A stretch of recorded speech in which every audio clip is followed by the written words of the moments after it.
ओम नमो भगवते वासुदेवाय। नमस्कार मित्रों, स्वागत है आपका अपने चैनल गुरुवाणी में।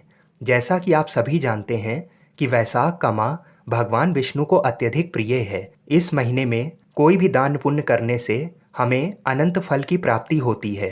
वैशाख माह की कथाएं सुनने से भी हमें भगवान विष्णु की कृपा प्राप्त होती है। तो आइए आज के इस वीडियो में भी हम एक दिव्य कथा को सुनते हैं। किसी समय एक कुटुंब में ननंद तथा भाभी साथ साथ रहती थीं। नंद का विवाह अभी नहीं हुआ था। वह तुलसी के पौधे की बहुत सेवा करती थी, लेकिन उसकी भाभी को यह सब बिल्कुल भी पसंद नहीं था। जब कभी उसकी भाभी को अत्यधिक क्रोध आता तो वह उसे ताना देते हुए कहती थी कि जब भी तुम्हारा विवाह होगा तो मैं तुलसी ही बारातियों को खाने को दूंगी और तुम्हारे दहेज में भी तुलसी ही दूंगी। कुछ समय बीत जाने पर नंद का विवाह पक्का हुआ। विवाह के दिन भाभी ने अपनी कथनी के अनुसार बारातियों के सामने तुलसी का गमला फोड़ दिया और खाने के लिए कहा। तुलसी की कृपा से वह फूटा हुआ गमला अनेकों स्वादिष्ट पकवानों में बदल गया। भाभी ने गहनों के नाम पर तुलसी की मंजरी से बने गहने पहना दिए। वह भी सुंदर सोने जवाहरात में बदल गए। भाभी ने वस्त्रों के स्थान पर तुलसी का जनेऊ रख दिया। वह रेशमी तथा सुंदर वस्त्रों में बदल गया। नंद की ससुराल में उसके दहेज की बहुत प्रशंसा की गई। ये बात भाभी के कानों तक भी पहुंची। उसे बहुत आश्चर्य हुआ। उसे अब तुलसी माता की पूजा का महत्व समझ में आया। भाभी की एक लड़की थी। वह अपनी लड़की से कहने लगी कि तुम भी तुलसी की सेवा किया करो, तुम्हें भी बुआ की तरह फल मिलेगा। वह जबरदस्ती अपनी लड़की से सेवा करने को कहती, लेकिन लड़की का मन तुलसी जी की सेवा में नहीं लगता था। लड़की के बड़े होने पर उसके विवाह का समय आता है।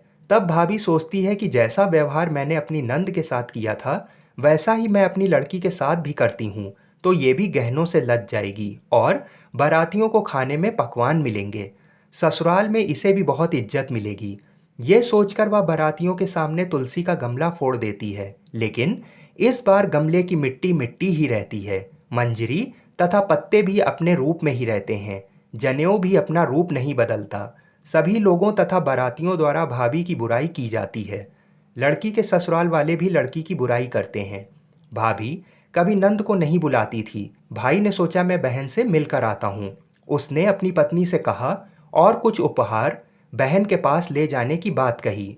भाभी ने थैले में ज्वार भरकर कहा कि और कुछ नहीं है, तुम यही ले जाओ। वह दुखी मन से बहन के पास चल दिया। वह सोचता रहा कि कोई भाई अपनी बहन के घर ज्वार कैसे ले जा सकता है। ये सोचकर वह एक गौशाला के पास रुका और ज्वार का थैला गाय के सामने पलट दिया। तभी गाय पालने वाले ने कहा कि आप गाय के सामने हीरे मोती तथा सोना क्यों डाल रहे हैं। भाई ने सारी बातें उसे बताईं और धन लेकर खुशी से अपनी बहन की घर की ओर चल दिया। दोनों भाई बहन एक दूसरे को देखकर अत्यंत प्रसन्न हुए। तो जैसा कि आप लोगों ने देखा कि जैसी कृपा भगवान विष्णु ने उन भाई बहन के ऊपर की, ऐसी कृपा हम सब पे करें। बोलिए श्री लक्ष्मी नारायण भगवान की जय।